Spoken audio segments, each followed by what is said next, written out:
Hey Amarillo, I'm Skylar Gallup, and you're listening to Hey Amarillo, the interview podcast featuring some of the most interesting people and stories of Amarillo, Texas. We record every week at Amarillo College's Innovation Outpost. The IO supports education, workforce development, and industry growth by inspiring and facilitating innovation in the Texas Panhandle. Today's guest is Wilson Lemieux. Wilson is a Panhandle boy from Wellington, America, as he calls it. Wilson's celebrating 10 years of a creative film production company he founded right here in Amarillo. He's grown that production house to service some pretty cool clients, internationally, in fact. But, you'll hear, his favorites are when he gets to show some love to local small businesses. He's picked up some pretty cool stories along the way, too. Wilson's a fun guy with a sharp eye for people and a big ol' heart, especially for his family and this place we collectively call home. Here's Wilson. Wilson Lemieux, welcome to the Hey Amarillo podcast. Hey, how are you? I'm super duper. I'm a bit allergic to the world today because it's fall in Amarillo, but it's still 90 degrees outside. And it's still 90 degrees outside. Other than that, very good, and very happy to have you in today. Well, happy to be here for sure. Cool. Okay, so we'll get started. Let's begin with the beginning. Where are you from? So, I actually was born in Dallas, but grew up most of my life in Wellington, Texas. Graduated in 2010, came up here to WT, got married, graduated college, bought a house, started a career kind of like all in the same month. In 2014. Really, in the same month? Yeah, I mean, it was like, yeah, if we're going to do it, let's do it, right? And then kind of worked for a bank equipment company for a while, for about a year and change, and then decided to go off on my own and make videos full-time for a living for other people. And 10 years after that, here we are. Nice. Did you want to be in production in high school? Like, what was high school Wilson in Wellington? Not great. No, he's fine. He's just trying to survive. No, he's a good kid. But I wanted to be a coach, I think, for a little bit. What sport? What did you? Football. Okay, cool. In Wellington, football was king, especially in small town, Panhandle, Texas. But phased out of that and then really kind of fell in love with like the idea of being like an on-air personality for a little bit. And did KWTS at WT, and then it's the radio station at WT 91.1. Yep, right, station for your generation, and we share that trauma. Yeah. But I loved it. I loved it. I did that. Me too. I did that for a little bit. Ended up having my own show with a guy named Tyler Sweeney and a gal named Sabrina Meck there for a little bit, and then got bumped up to be the music director of college or of KWTS at WT, and then got nominated for Best Newcomer in College Radio, which was cool. Still proud of that one. Got to go to New York for the first time in my life. Did not keep my receipts. Randy Ray was upset, and I had to go to the ATM and pay the university back, and it was a hard lesson to learn, but I learned it. Randy Ray's been upset with me about trips once or twice before, too. I feel that. We're sorry, Randy. And so, I loved the idea of entertainment. I loved the idea of just being involved with stuff, and I think that WT really kind of opened the door. And so I did radio and then transitioned over to advertising, and that's where it was just like, yeah, this is for me. And then while I was still in school, I was a part of like WT's National Student Advertising Competitive Team through the AAF, which is the American Advertising Federation. Really successful chapter. Yeah, we had a good time, and the chapter also is incredibly successful. And so I fell in love with just all of that. And then this is right around the time the like DSLR era kind of came out. And so if you're not familiar with what a DSLR is, it's like the small handheld camera that you can shoot shallow depth of field on. And it was like, oh, I don't have to carry around a gigantic E&G.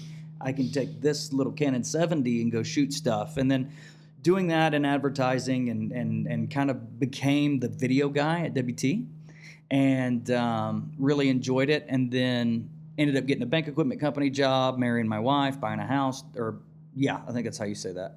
Marrying my house, buying my wife, right. So anyway, did all that for about a year and a half, and then around May of, I think it was it May or April of 15 that Lee passed away? Oh, I don't know. I don't know if it was May or April. And so Lee passed away in 15. I do remember that. That's Dr. Browning, who Dr. was Browning, former head of the mass comms department at WT.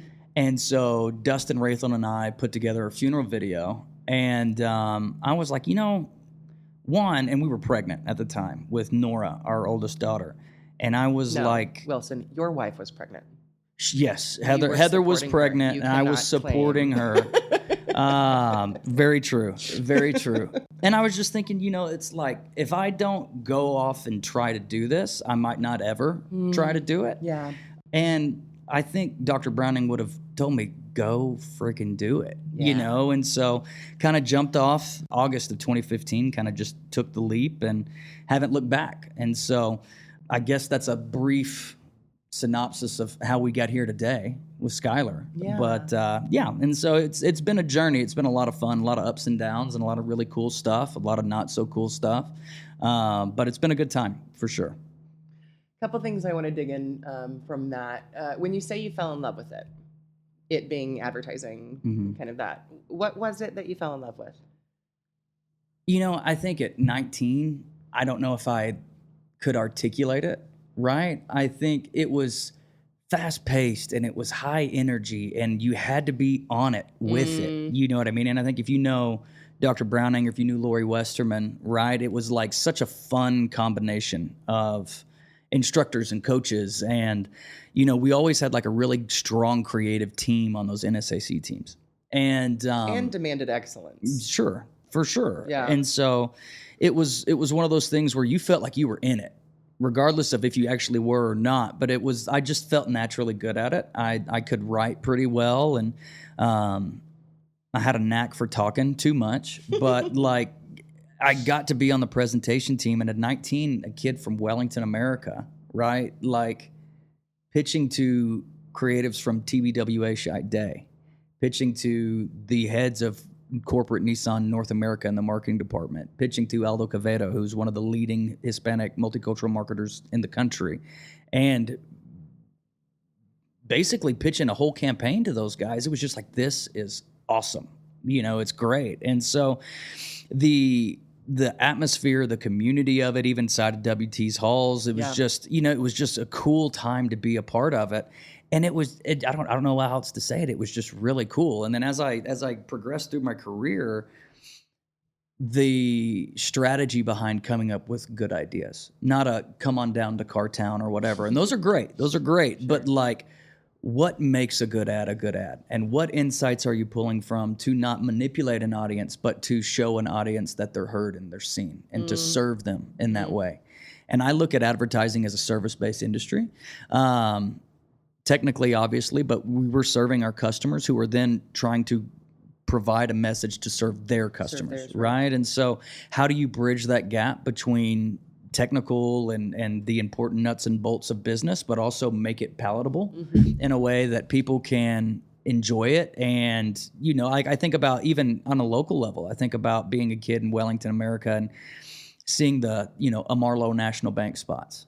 Right, and then there'd be like the Firewater spot. You remember Firewater? Yeah. It was a water park in Amarillo in like the 90s. I didn't either, but like... Or in the Panhandle. Oh, I got you. I was down south. And so, anyway, you see these old kind of like iconic, even West Texas ads, and it was just like cool. And so like growing up in Wellington, I was like, I didn't even realize that was actually a job. I didn't realize you could go get paid to write stuff on a piece of paper and bring it to life, Ideas. and it be stuff that affects culture. Right.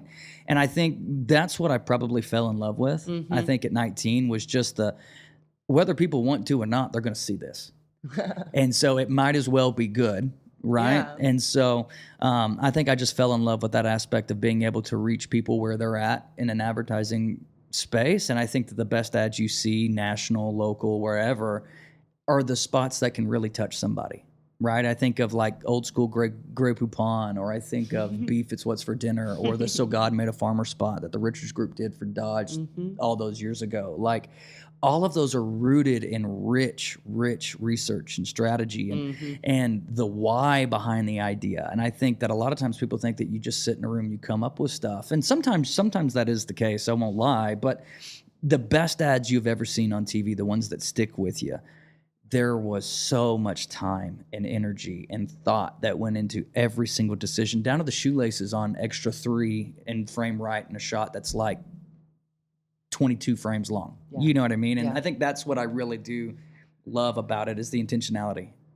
So I believe you're celebrating 10 years, right? You Yes, said, ma'am. yeah. So you've had your company. What's the name? Is it Lemieux Company. Yes, Lemieux ma'am. Company. That's right. And you create advertising. Yep. Tell me a little bit about like who you've got to work with. We work a lot with Amarillo National Bank here in town. Cool. Asco Equipment's a good customer of ours. Loki's Body Shop's another fun one from a local perspective. And, but we've worked with NBA teams like the Utah Jazz and the Oklahoma City Thunder.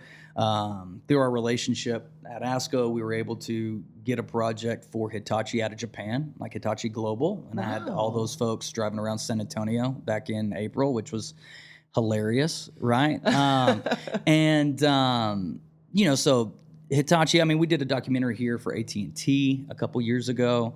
A documentary? Mm-hmm. Yeah, it was about AT&T doing the fiber. Okay, the fiber cool. they were laying up and down all Cool. across the city. And so we provided production services, and I kind of was the lead producer on that job for Hitachi. But you name it. Music Bed, Top Golf. Yeah, I think those are like the highlights. That's cool. Yeah, it's fun. That is fun. Congratulations. Well, it's not all me. I do appreciate that, but it's Lemieux's on the door, but there's a lot of buddies inside, and it's like can I cuss on here? Yeah, sure. Yeah, I just tell everybody I'm a fly on an elephant's ass. It takes a village, and I just happen to be the idiot, and so it's fun, but it's taken a lot of folks to get there. Yeah. Do you have staff, or do you have contract work? Like, how does that kind of tell me, what do you do? How's it go? If I want to sell, if I'm going to hire you to make an ad for the Hey Amarillo podcast, Sure. and I have a bunch of money, Right. what happens? Well, and so I think it's like, okay, are you wanting us to provide creative services? Do you already have the creative on the front end? Do you have a creative brief? Do you have like a treatment of what you're wanting to do from a video standpoint? If you don't have all of those things, then we'll work with you to build the brief and then build the creative off the brief we've built with you. And then from there, we'll take that brief, we'll build a treatment that outlines broad strokes what our response is to that creative brief, right? So if it's like, we need to hit XYZ target audience that live in this XYZ DMA, and these are 4 or 5 insights about them, and what we're wanting to do is to get podcast subscribers up 25% year over year. What research can you give me? What dots can you give us to connect, to be able to formulate a message that I think will not only make you happy, but garner attention, generate more consideration and awareness or downloads or whatever that is you want to do, right? And so we take those specific marketing goals, specific target market research or target market information, blend those together, and taking that information, generate our creative, right?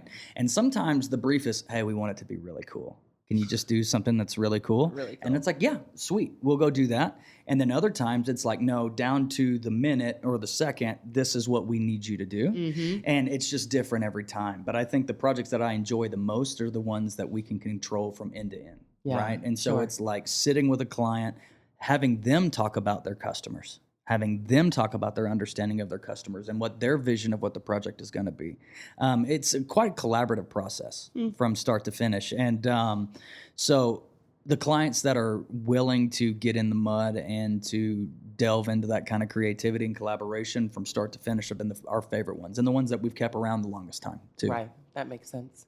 How do you view being able to service some of these really, really beloved local institutions? Thinking like A&B, the Body Shop you mentioned.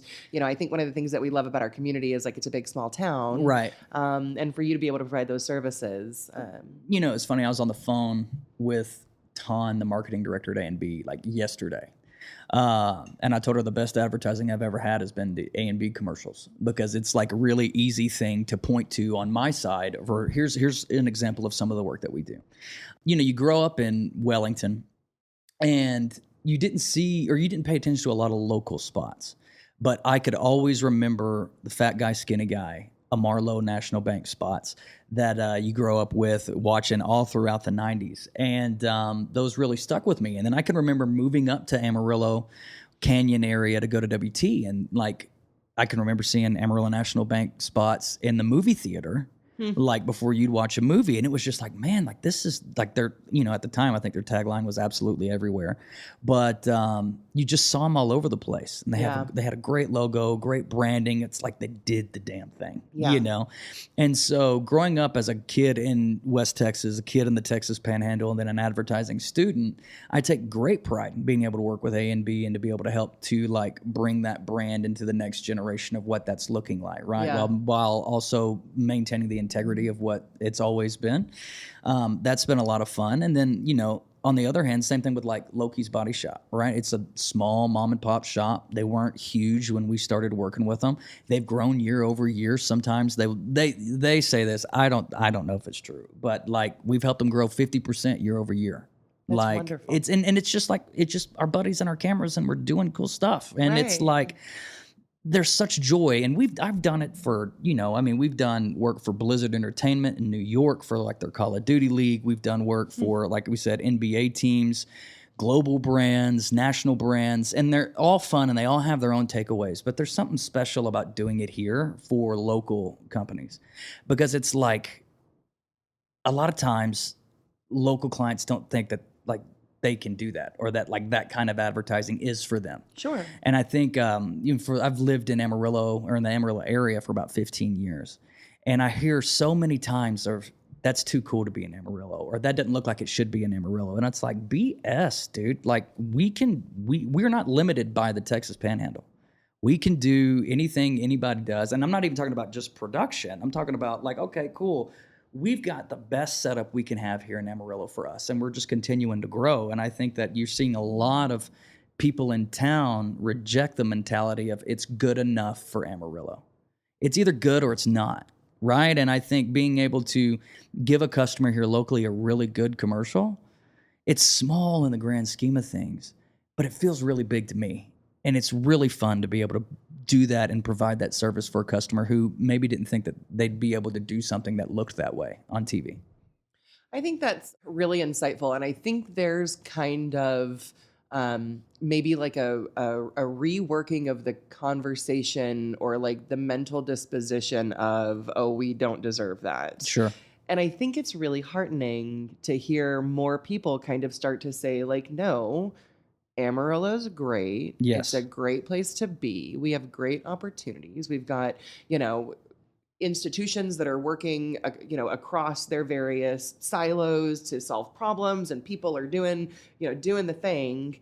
And I think that that's kind of like flying in the face of kind of a previous mentality of like, oh, we're just Podunk Amarillo. Right. I think it's cool. Right. Well, and I like, you are what you tell yourself you are. Right. Right. And, I've met a lot of friends in Amarillo over the last 15 or so years. It's really funny. Like over the last probably 1 to 2 years lately, I feel more at home here than I've felt at home anywhere in my life. And it's because of stuff like this. Like we're friends outside of this podcast. Yeah. I've got my little places that I go. I have my cute little house that I go to with my 500 kids. And like, it's just home in a way that like no other place has ever felt like home to me. And I don't care if there were half the people here. Amarillo's still badass. Yeah. I don't care if we get twice the people that we have in the next 5 or 6 years, even better, right? But I'm proud of our sod poodles, and I'm proud of our Globe News Center, and I'm proud of our Civic Center, and I'm proud of the spots that we do to help highlight the culture here. And I'm proud of the people that make this place run on a day-to-day basis, whether they're, working in the municipality sector, if they're working over in the nonprofit world or corporate world. Like, I feel like Amarillo is one of the last places, and I don't know, this might be a little over the top, but it's just, I feel like Amarillo feels like Cheers felt. The show, where it's just like, you want to go where everybody knows your name. And it's just big enough where you can kind of disappear if you need to. But if I want to go see the people I love, I know where to find them. And they're all over the city. And this is, I think I could ramble, but. That's a really lovely way to put that. The Cheers reference is like spot on. I really dig that. Does your marketing feel like a shot in the dark? Are your social media posts getting lost in the scroll? Unlock your business's potential with SKP Creative. They know your audience and design posts that reflect your brand and drive real engagement. From scroll-stopping social media content to powerful traditional marketing, graphic design, and website development, SKP Creative covers it all. Are you ready to elevate your feed and turn your marketing into a success story? Visit skpcreative.com today. Okay, so tell me some cool stuff you've got to do with your work. Define cool. Like cool video shoot setups. Where have you got to shoot that's been fun or interesting? So getting to shoot, in the Paycom Center for the Oklahoma City Thunder was fun. Getting to shoot in what at the time was called the Vivint Arena in Salt Lake for the Utah Jazz. Oh, and cool. Hanging out with like NFL basketball players was cool that are like 6 feet taller than me, right? Those are cool venues, right? We stopped a bridge in Dallas one time for a shot, which was fun. Like a road bridge? Yeah, like the Margaret Hill Hunt Bridge in Dallas. Like we did a rolling lockup on it. How much goes into that? A lot. Well, money. If you have money, a lot of it's easier, right? Like if the client gives you enough money, then you can kind of do I was just whatever thinking about it takes. permitting. Yes. Well, luckily I didn't have to do the permitting. We had an awesome locations guy out of Dallas who had great relationships there. But the way we shot it is we did the scout like a week before the shoot. And what a scout is, for those that don't know, is you go and you look at all these places that you think you might want to shoot at, and then you walk through your director's shot list and you kind of envision it with what we call our keys, right? Our key team. Like basically it's your management team of the production. And we couldn't find a bridge we liked. And my line producer was like, I know a way to do what we call a rolling lockup on the Margaret Hill Hunt Bridge. And I was like, okay, cool. Yeah, let's do it. And so, what is a rolling lockup? And so, what we did, I think this would be the best way to explain it, is cool.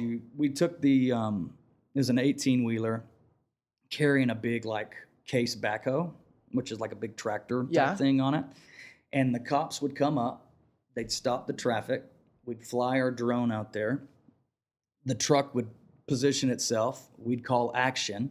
He'd roll down the highway. We'd film him down the highway, and then when we took the exit to get off, the cops would go and let the other guys come through, and then we would shoot it. We did that 2 hours straight. Okay, rolling. And so so it's cool. you lock it up, but then you're rolling, and then you let people go through. Cool. And so we couldn't completely shut the whole bridge down because I feel like I probably would have died in Dallas had that been the case. But it was still I think one of the most surreal moments for me. Because it was like I wrote words on a piece of paper, and then now I've made a bunch of people late to work. But I'm not saying that in any way of just like, oh, how cool am I? But how cool that opportunity was. Yeah, the impact. Like it was just cool like, thing. I mean, I think it was one of the most. It was like, man, I've kind of made it a little bit. Like this is not the dude with his camera shooting out of his 4Runner like I was 10 years ago, right? And so that was a really cool experience. Got to hang out with Joey Chestnut one time, hot dog guy, like the hot dog eating guy. Yeah. He was great. He's great. I didn't film him eating the hot dogs, Thank but God. It was a lot. Some dude cussed him out on the way up the escalator and was like, "Hey Joey, F you, I ate 18 matzo balls yesterday," which was also hilarious. And then I got to go. Congratulations, that guy. I know. And then we got to go into the Green Monster at where do the Red Sox play? Oh, sorry, that's not my. I'm gonna say Fenway. It's not my wheelhouse. It might not be Fenway. Sports fans, anyway, the Green Monster where the Red Sox play. Cool. Got to go in there because we did a thing for Top Golf. Got to walk in there and like see famous people's names written on the walls, which was cool. And like, but I don't know, like, you get to a point. And I think any set I walk onto, I'm still kind of starry-eyed. It's just so fun to be able to work in film and to do these things. But I love doing something locally as well, right? And I love being able to shoot in places like the Santa Fe Depot. Yeah. When we did Amarillo National Banks, I think it was 130-year anniversary commercial. We turned that into it felt like a functioning train station. Oh, how and fun. we we would spin the floppies in front of the lights to make it like to give the illusion of movement, that the train was like coming through the station. Cool. And like working with a guy like Bob Driscoll, he was the gaffer, and gaffer's like a lighting guy. Yeah. Bobby lit the first 4 seasons of House of Cards. Wow. And then he lit my Amarillo National Bank commercial. That's cool. And so it's like those little things. I dig that. But it's the relationships, I think, over time, like that I've really come to love. I love that more than anything, because you get to a point where it's like, okay, I know we're going to make it look good. I know it's going to feel away. I know that we're going to execute, but it's the people you do it with. And I think that film is probably one of the more collaborative mediums in all of like creativity. And so you really build a bond with the men and women that are helping you execute whatever vision for whatever client. And it's like these people that you can trust. Like Bobby's 80 years old. 80 years old, and he's still in the game. That's so cool. And it's like, I'm going to hire him until he's dead because I want to be the last guy that hired Bobby Driscoll, you know? Yeah. And then you hear these stories. Like another buddy of mine, his name's Richard Porter, worked with Robert Redford on Old Man and the Gun in Dallas, pushed the dolly while he sat in front of it. Right? Like, and he said he's like the coolest guy you've ever met. And you talk about just a star, right? When it, of course, he's like 3, 2, 1, and on one, he's up, action, go. Like, Robert Redford, I'll tell you this story. So Richard was working on this movie, and he said they called him Bobby, and he was sitting on this bench, and he was kind of taking a nap, you know, hanging out. And the AD goes, "Mr. Redford, we're ready for you." He gets up and he waddles over there. He fixes his mustache or whatever, and like wipes the sleepy out of his eyes. And he's looking at the camera operator, and he said, "What am I on? What are you on, a 50?" Talking about 50 millimeter lens. And the guy goes, "Yes, sir." And he says, "Oh, okay." And so he holds his hands up. And what I'm doing, if you can't see, but is like framing his face with his hands. And he goes, "So here?" Yeah. The guy goes, "Yeah." And then he goes, he like holds your finger and your thumb out like you're showing an inch or 2-inch kind of width with your finger and your thumb. And he goes, because he's showing in focus, out of focus. And he goes, "Out, in, out." And the guy goes, "Yeah." And like that kind of consideration as an actor, because he's done it knows exactly for 100 years, you know what I mean? And so to be like, just to be able to hear those stories with those guys that were on set with folks like David Fincher or Robert Redford, and like Bobby's got an amazing story of getting cussed out by Fincher. Nice. Which is incredible, right? And it's like, these are guys you grew up watching their films, and you don't know that, oh, everybody helped make them. And so for me to build a relationship with these guys that have worked on stuff that I loved before I even knew I wanted to work in film is probably one of is the greatest gifts of doing all of this to me. Yeah, I mean, I think it's part of what I like doing here. Carrying people's stories is so rich, and I think such a blessing. Like, and to be able to, to carry on that story about Robert Redford, who died not long ago. You know what I mean? I know. It's like, and you have at least more of a vision of who he was as a human and as a professional actor than anybody else, because that guy shared that story with you. Yeah, and it's cool. You're like, I'm one person removed from Robert Redford. Yeah, basically. Right? Or Best one person removed from one person removed from David Fincher. One person removed, and like that's the fun part of, I think, where I'm at personally in my career, is you start to build these peers, and you start to see it's like, oh, okay, they've actually taken the leap to whatever that next step is. Yeah. And then you start to realize it's like, if I don't quit, I might be able to see some of that too, And so it's an inspiring, brutally hard, miserably wonderful industry to be in. But I don't think that I could do anything else. Do you do any like creative stuff, or is it all ad work? You mean like personal projects? No, I mean like movies or short films, things like that. Or so we've produced a handful of short films, and some of them have actually done quite well. Like one of the first ones we ever did was called Change, and we shot it during the pandemic in New Orleans. Oh, and beautiful film, but you had to force yourself into constraints, and so like there's a lot of maturity in that film. Abraham Felix directed it out of New Orleans. What do you mean you had to force yourself into constraints? Well, you couldn't have a big crew, and when you're shooting with like a big camera, practical COVID. Yes. Okay, cool. Gotcha. Practical COVID constraints, but also, some of the best, like depending on the style of movie. Like if you're watching Top Gun, they whip that camera around. The camera might as well be a character in and of itself, right? Then you watch a film like First Reformed, where the camera never moves. right? And I think that depending on the style of film or whatever, a lot of times restraint actually, if you're a good storyteller, helps to make the story better, because now you're forced to look at performances. Now you're forced to think about how sound design works. You're forced to think about what you cut to, how you cut to it. When you can't just whip-de-doo-dah all over the place, which there's a time and place for that. Yeah, it's a but style. What I love so much about Change is the crew had to be small because it was dangerous at the time. Right. And whether we had no idea what was going on. So the crew had to be small. And so when the crew's small, you can't whip the camera around. You can't get a big jib up. There's only, you put the camera on sticks and then you let the story tell itself. And so, yeah, we've done a couple creative ones. Blake Cartwright is a good buddy of mine. He and I are working on something to submit to the film festival next year here in town. Yeah, which is going on right now. Well, they just wrapped it up. And I was so impressed with that. Like, I mean, they've grown that thing year over year. That's the Amarillo International Film Festival, right? Yes. And, everybody over there, there's too many to name. And I don't know everybody's name, so I don't want to be rude. Sure. But, like, everybody over there has done such a wonderful job of building that up. I mean, they had, I think, hundreds of submissions, and most of them were not from Amarillo. So you talk about bringing primary business into town, and film being the center of that, how can you not be excited? That's cool. And so I think that what they're doing over there is really cool. But I want to be able to do more, like, less commercially stuff and more, like, telling my own stories or, backing somebody else's feature or whatever. A really good friend of mine named Jared Hogan just finished his first feature film. And I think Jared's going to be one of those guys, And so it's like, I'd love to be able to get into some of that, but ads pay the bills. That's right. And it takes so many people to make a good film that means it takes a lot of money, you know? And so it's just like a good photographer can go out and take their own pictures and it be whatever, right? Or a good designer can design their own stuff, or a good painter can paint their own stuff. But you can't do it on your own. You can't do it on your own, right? So is that kind of what's on your horizon for like the next 10 years of Lemieux Company? Or what do you look at? So I think in the next 10 years, I'd love for us to be involved with like a national Super Bowl spot one way or another.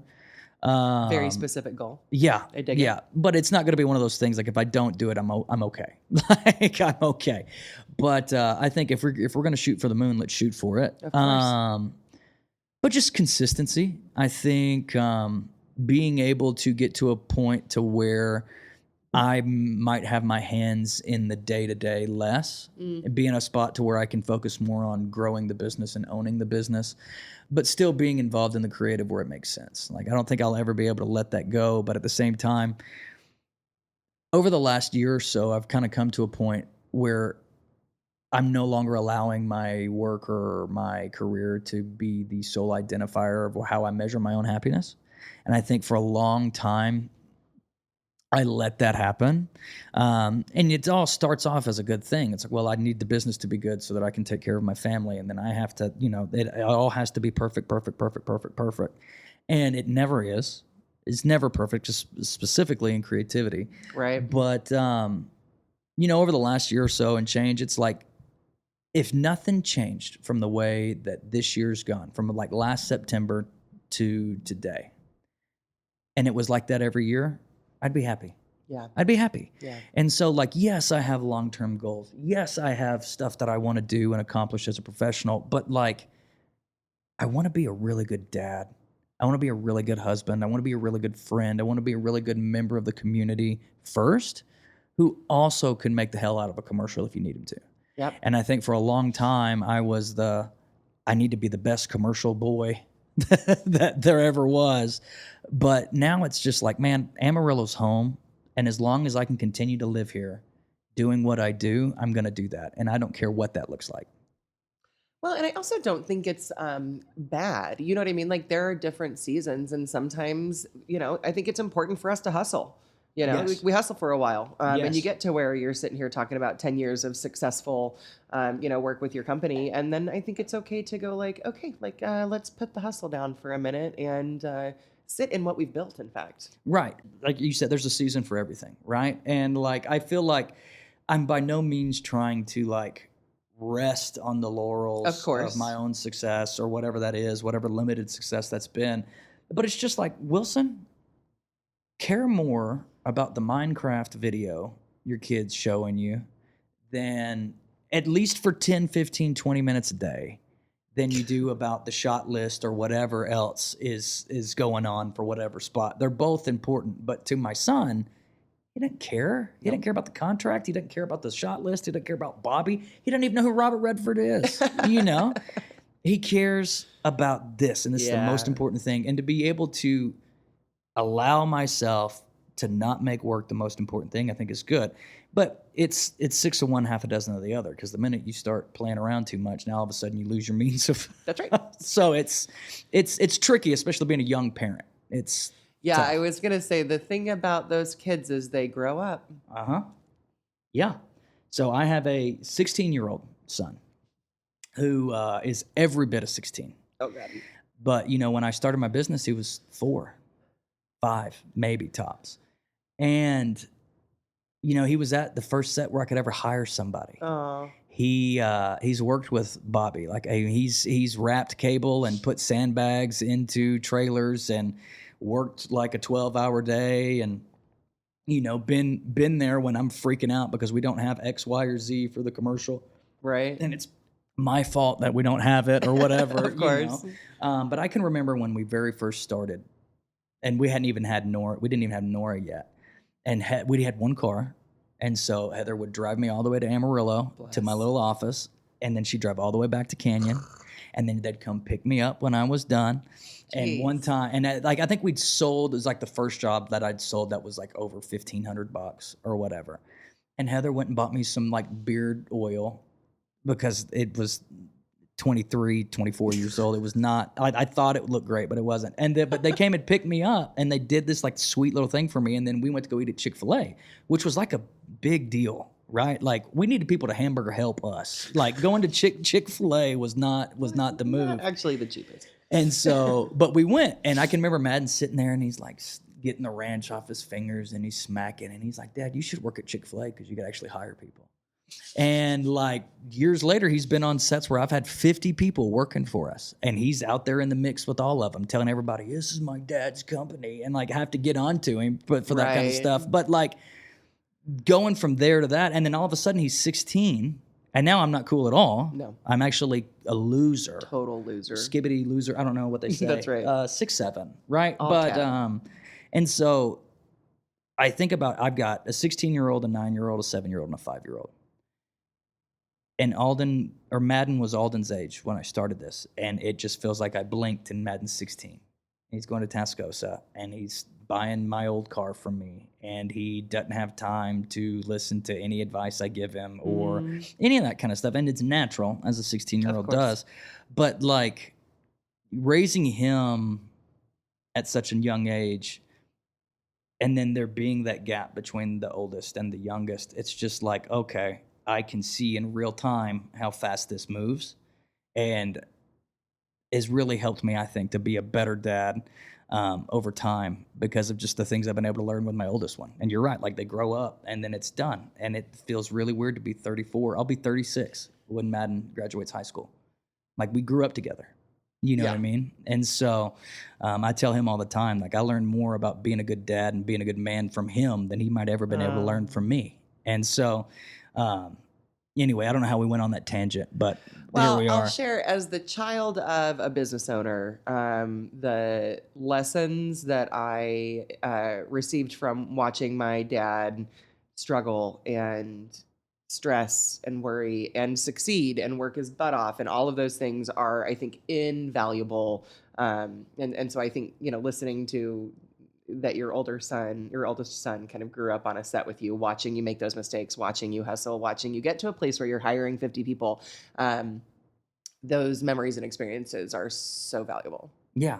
Oh, and too, I think it just grounds me too. Like, because what's fun is, I don't know if you've ever experienced this, but when you're writing a check, you're a lot more funny to people that are getting the check from you. Like, they all laugh at my jokes when we're on set. Madden doesn't. He's like, yeah, dude, whatever. And so as cool as it has been to grow and to do some of the things that we've done, it's really good to have the family that's like, you didn't make Harry Potter, you're not squat, bro.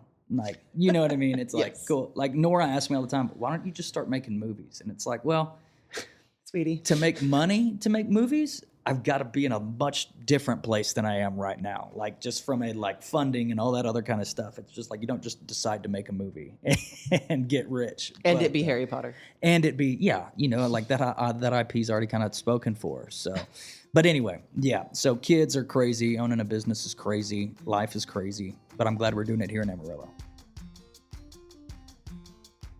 Get ready for more electrifying music from the Amarillo Symphony.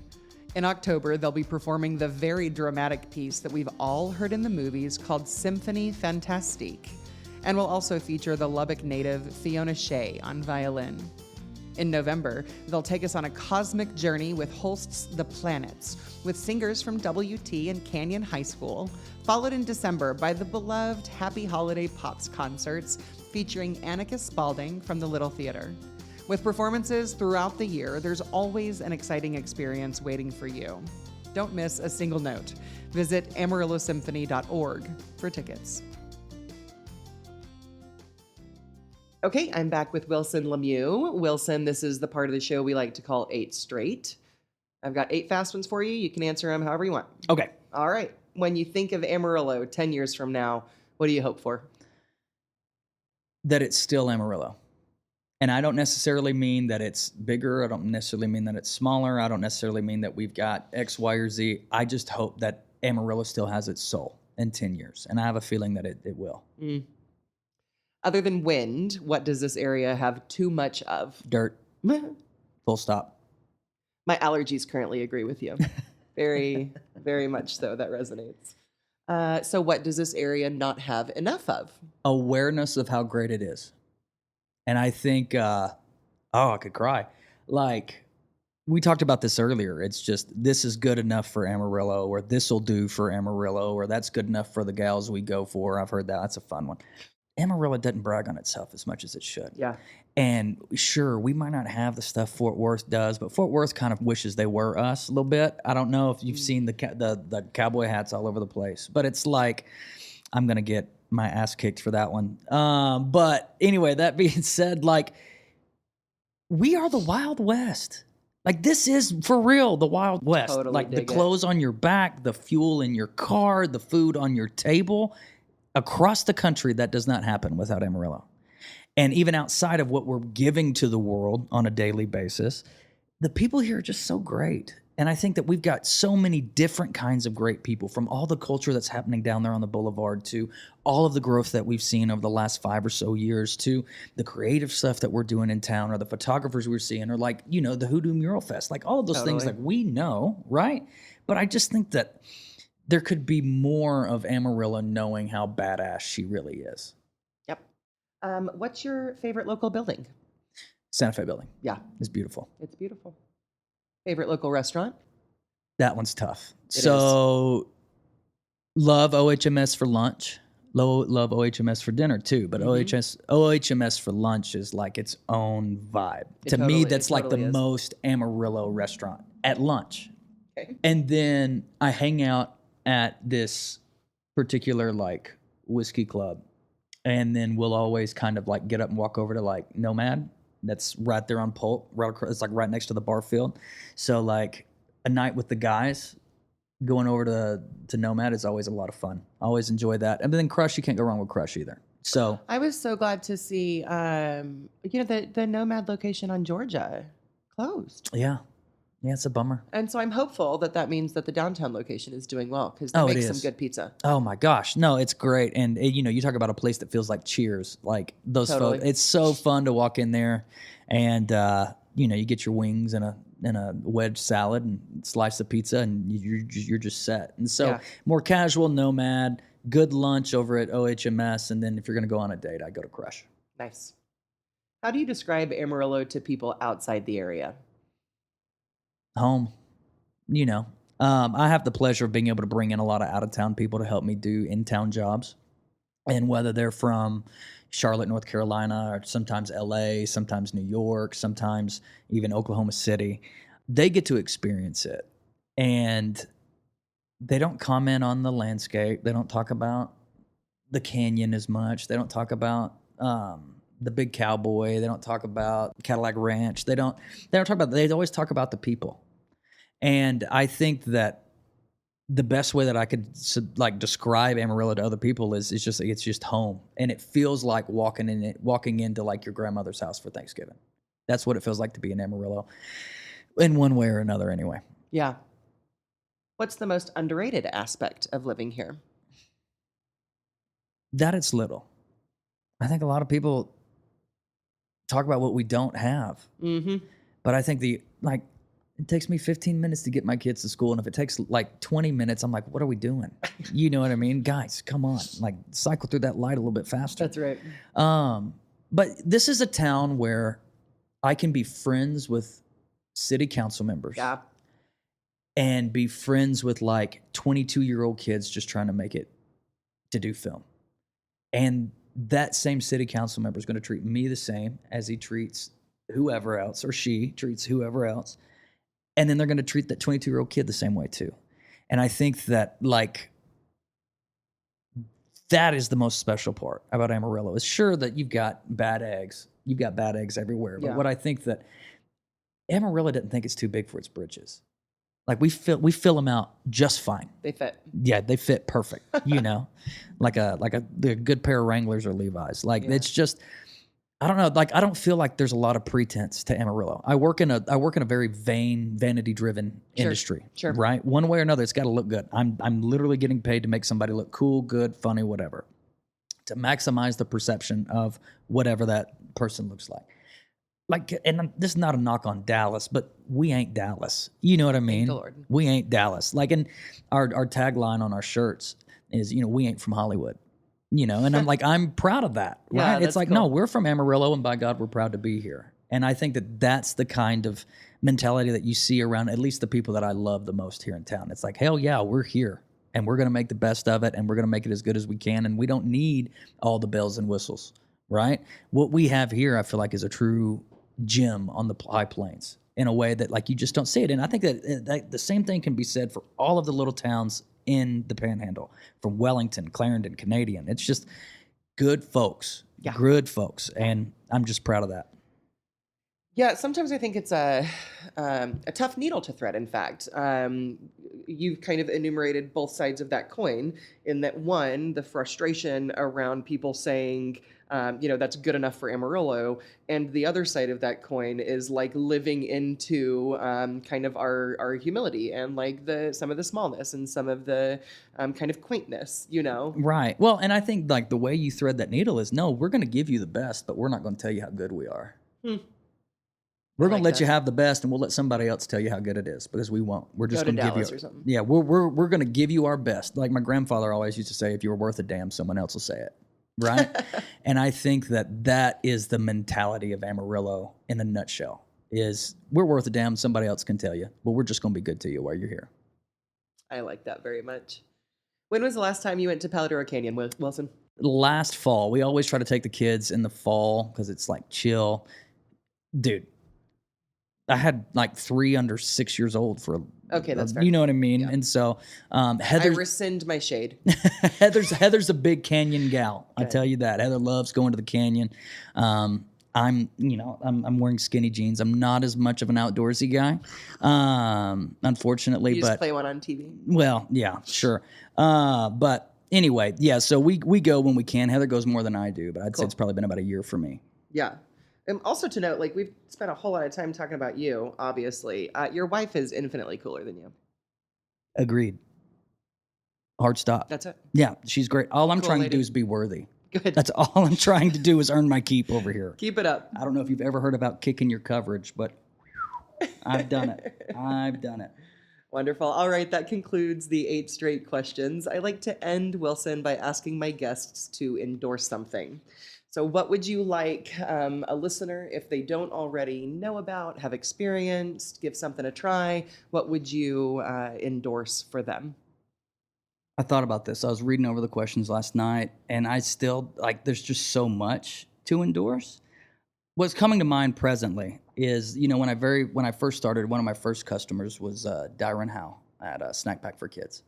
And I've been able to see him grow that nonprofit year over year and see, I've been out to different feed yards where he sourced the beef for beef sticks that are given to kids. And he truly cares about kids that are food insecure getting the top shelf name brand stuff. Yeah. And I think if I'm going to endorse anything today, and he's a Clarendon Bronco, unfortunately for him, but he cares about what he's doing at a high level, and he takes care of a lot of kids, and he'll never take the credit for it. And so I would like to endorse Snack Pack for Kids and endorse anybody to be a part of it, volunteer there, do whatever you can, because they're doing really good work right now. I wholly agree. Snack Pack is an incredible, locally built nonprofit. Mm-hmm. Yeah. Absolutely. Thanks, Wilson. Thank you, Miss Schuyler. Glad to have you on. Absolutely. If you're starting or growing a small business and need some cash, let me tell you about Amarillo Venture Capital. They are a Hey Amarillo sponsor. They're locally owned, and what makes them different is they don't just invest in businesses. They invest in people. Whether you need $5,000 or $50,000, they offer flexible, asset-based loans, often with funding in a week or less. And it's not just the money. They can connect you with their local network of legal, accounting, and business resources to help you succeed. Check them out at amarilloventurecapital.com. And that concludes the episode. Thanks to Wilson for the interview. You can see some of his work and learn more at their website or on Instagram. Both are Lemieux.company. That's Lemieux. And you can support Snack Pack for Kids by going to their website, sp4k.org. Thanks to the Amarillo Symphony, SKP Creative, and Venture Capital for supporting this podcast, and to Angelina Marie for editing every week. Executive producers this week are Jim and Barbara Witten. Thank you for listening. This has been episode 421 of Hey Amarillo. I'm Schuyler Gallup, and we hope to see you next week.